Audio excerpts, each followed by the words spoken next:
Once again, farmers of India are out on the street protesting against 3 farm bills that the BJP government has enacted. And they have enacted in great haste. Government and their patronized mainstream media want people to believe that these bills are designed to ensure growth and prosperity of all farmers of India. The fact that farmers are fiercely opposing this bill, government insists that is because opposition is misleading farmers, and government wants to explain why their bill is farmer friendly. This implies government has taken it for granted that 350 to 400 farmers organization all over India who closed ranks to fight against these 3 bills are unable to understand what is good for them and what is not. 3 controversial farm bills include: number 1, Farmers Produce Trade and Commerce Promotion and Facilitation Act 2020. The second bill, Farmers Empowerment and Protection Agreement on Price Assurance and Farm Services Act 2020. And third one, Essential Commodities Amendment Act 2020. It is beyond my scope to discuss details of these bills or why farmers are collectively rejecting this bill. Government is trying to project that this protest is not an all-India movement. Instead, it is confined to Punjab and Haryana, since most of the farmers from these 2 states are leading the movement. Reason is 70 to 80% of farmers from Punjab and Haryana avail the benefit of MSP, minimum support price. Farmers from rest of the states are unable to avail such benefit. Details of this controversial bill and stand of farmers and the government has been explained eloquently by Sri Dhruv Rathi, who has about 4 million subscribers in his account. Here are some of the excerpts from his presentation to make it clear how government took all possible steps to prevent Indian farmers from organizing a march. Let's take a listen. अब आते हैं present time पर। जब से bills law बने हैं, farmers अलग अलग तरीकों से अपना प्रोटेस्ट जता रहे हैं और ये दिल्ली चलो मार्च इनका लेटेस्ट जरिया है प्रोटेस्ट करने का सरकार के अगेंस्ट। सरकार ने लेकिन पूरी कोशिश करी कि इस मार्च को रोका जा सके, बैरिकेड्स लगाकर, वाटर कैनन्स चलाकर, टीयर गैस फेंक कर, और एक जगह तो लिटरली इन्होंने हाईवे की खुदाई कर दी, हाईवे को तोड़ डाला, खोद डाला, ताकि फार्मर्स जो चल के आ रहे हैं वो क्रॉस ना कर पाए हाईवे को। हरियाणा में कई जगहों पर सेक्शन 144 लगाया गया, बस सर्विसेज को सस्पेंड किया गया, 100 से ज्यादा फार्म यूनियन मेंबर्स को अरेस्ट किया गया, अपेरेंटली खबर में आ रहा है 500 से ज्यादा फार्मर्स को अरेस्ट किया गया तमिलनाडु और कर्नाटका में। इनफैक्ट 27 नवंबर को दिल्ली पुलिस ने दिल्ली सरकार से परमिशन भी मांगी कि वो 9 स्टेडियम्स को टेम्पररी जेल्स में कन्वर्ट कर दे, जहां पर फार्मर्स को और प्रोटेस्टर्स को डाला जा सके। लेकिन थैंकफुली दिल्ली सरकार आम आदमी पार्टी के अंदर आती है, बीजेपी के अंदर नहीं आती, तो इन्होंने इस परमिशन को रिजेक्ट कर दिया। अगर यहां भी बीजेपी की सरकार होती तो शायद आज के दिन ये किसान इन स्टेडियम जेल्स के अंदर बंद होते।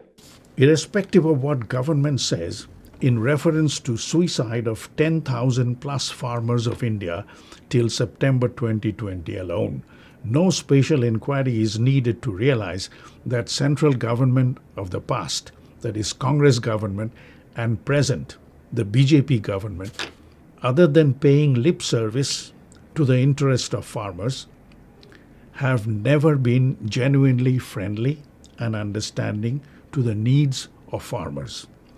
These governments have always, without exception, been protecting the interest of domestic big business, who are in turn heavily patronized by the multinational monopolies.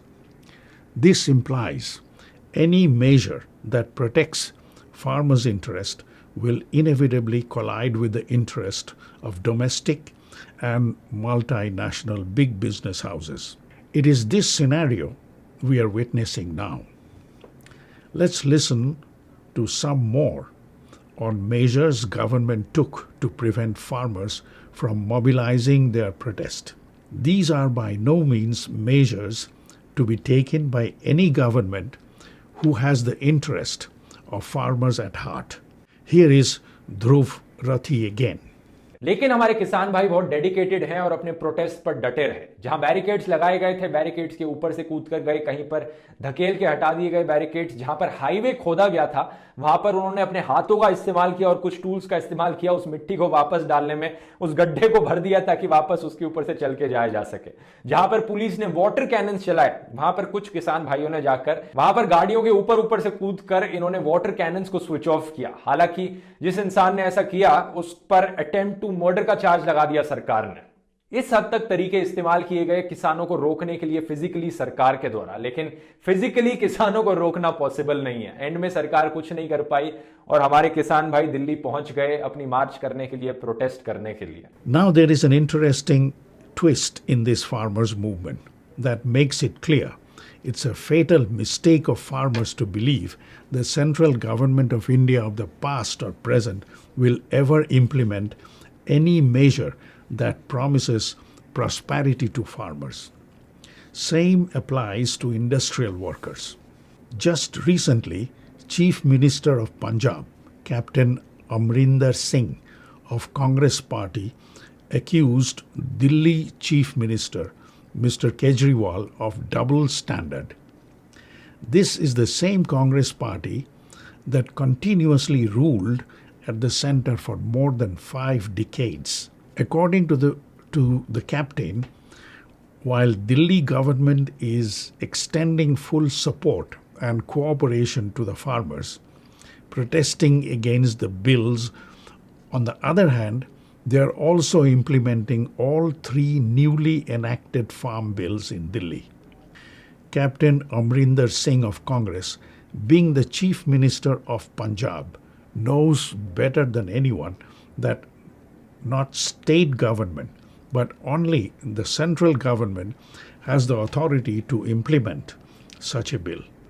Then why is he playing this diabolical game?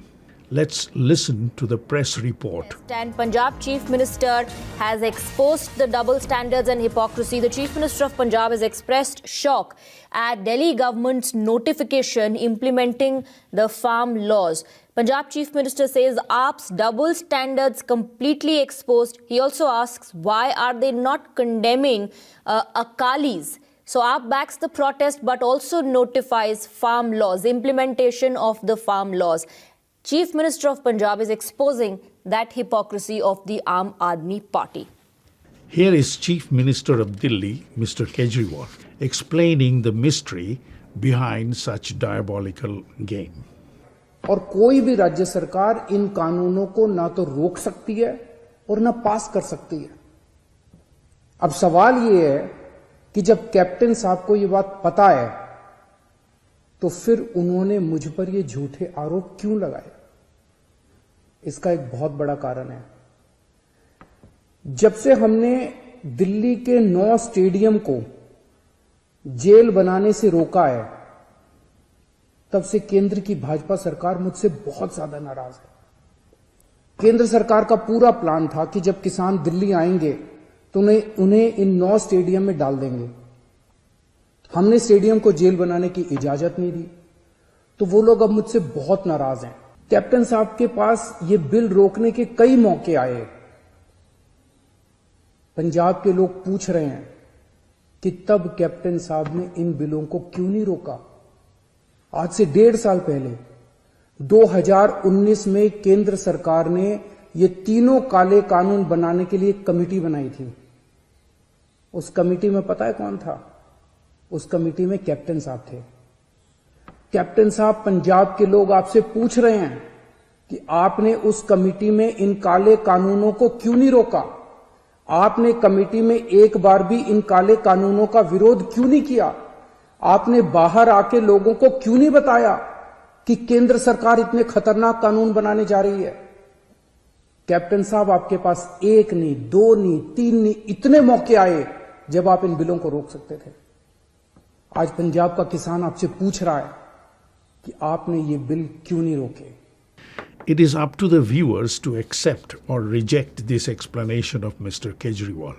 Not long ago, India watched the role of Congress during India Against Corruption movement, led by a man named Anna Hazare. He coined a phrase, Azadi ki dusri ladai, implying that the underclass of India, the people at the grassroots level, are still under bondage and they must gain legitimate rights and privileges through mass struggle. Isn't Kisan Andolan of today a mass struggle? India's Kisan must be able to clearly identify who is their friend and who is not. Only then their leadership will be forced to direct the Andolan in the interest of Kisan. One must therefore know what is and who is Congress. Let it be understood that a nation is ruled by a social class and the political party is just a storefront. In India, it is the large corporate houses, invariably in coalition with the international monopolies, that rules. Ruling political party is just the orderly of the social class in power. So we have the explanation of why the Congress Chief Minister of Punjab is showering accusation against Aam Aadmi Party. This is the party that was ruling all over India for at least 60 to 65 years since 1947 and are still in the government in 5 out of 29 states. Now let me refer to a translated version of an excerpt from the autobiography of a woman freedom fighter. Her name is Beena Das, who joined Congress Party as a college girl back in 1930. First, a few sentences on her biography to be followed by her own vivid experience on how Congress Party observed the first Independence Day of 15th August 1947. This brief narrative will open our eyes as to who the Kisans of India are up against and who in reality are still ruling India. Beena Das was a dedicated freedom fighter. Her father, Benimadhav Das, was a school teacher. Netaji Subhash Chandra Bose was one of his students. Netaji was deeply influenced by his nationalistic views.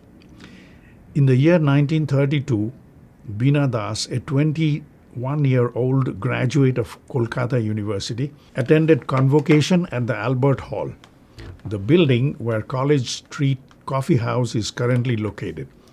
While receiving BA diploma from Stanley Jackson, the then governor of Bengal and chancellor of Kolkata University, she attempted to assassinate him with several misfired shots.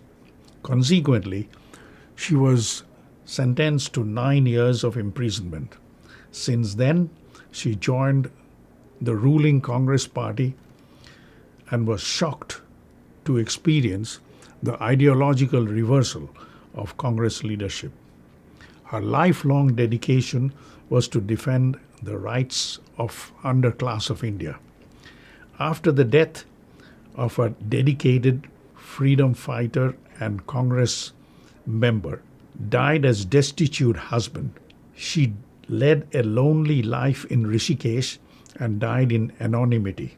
She refused to accept state-assigned pension for freedom fighters, which was just a peanut anyway. Her dead body was recovered from the roadside on 26th of December 1986 in a partially decomposed state. She was found by the passing crowd. Police took a month to trace her identity. Such was the fate of a dedicated freedom fighter who lived and died as member of Congress Party. In her Bangla version of autobiography called Shrinkhol Jhankar or Jingling Chain in English translation, she narrates some of her experiences with the ruling Congress Party on the eve of 15th August 1947. Here is the text in translation. According to report, On the 15th of August 1947, Indian flags were to be hoisted on all government offices by those who were engaged in fiercely insulting this flag: the superintendent of police, subdivisional officers, and magistrates. Imagine at the police station of Tamluk, where the officer who shot the freedom fighter Matongini Hajra shot her dead. The same police superintendent will hoist Indian flag in the same police station with full honor and state support in the name of Independence Day. Such contempt to the Independence Day, such insult to the revolutionary martyrs is unheard of. Why aren't provincial Congress leaders or popular regional freedom fighters honored with the task of hoisting Indian flags? True, we must rise above the culture of revenge. Yet, those most trusted collaborators of British Empire, those perpetrated savage and brutal torture on us, and those who helped British with century-long ruthless exploitation of motherland are being reassigned with responsibilities. Can such an administrative infrastructure become compatible with the welfare of underclass, who is the base of the nation? Will such contradiction not clash and cause collapse of the entire superstructure? Where are the freedom fighters? Those victims of torture, imprisonment, eviction, and exile? Some are wasting away with tuberculosis. Some are pauperized and unemployed. Others are simply abandoned and lonely, for whom nobody cares. Never mind those who sacrificed everything for freedom struggle during pre-independence are also able during the post-independence period to remain apathetic to this betrayal. Privations and sacrifice had always been their glory. To this day as well, let sublime apathy to their betrayal be their glorious thorn-studded crown. Final chapter of the history of our freedom struggle is yet to be written. Our journey is yet to be completed, and we are still waiting for the final day of reckoning. Is the prophecy of Bina Das, the betrayed freedom fighter, consistent with the Kisan Andolan, who may very well be on their journey towards the final days of reckoning? Do we now understand why Captain Sahab is up in arms against Kejriwal? It is more important that Kisan understand who is their friend and who is not, and why. If you like what you see and hear, please subscribe and ring the bell. Thank you.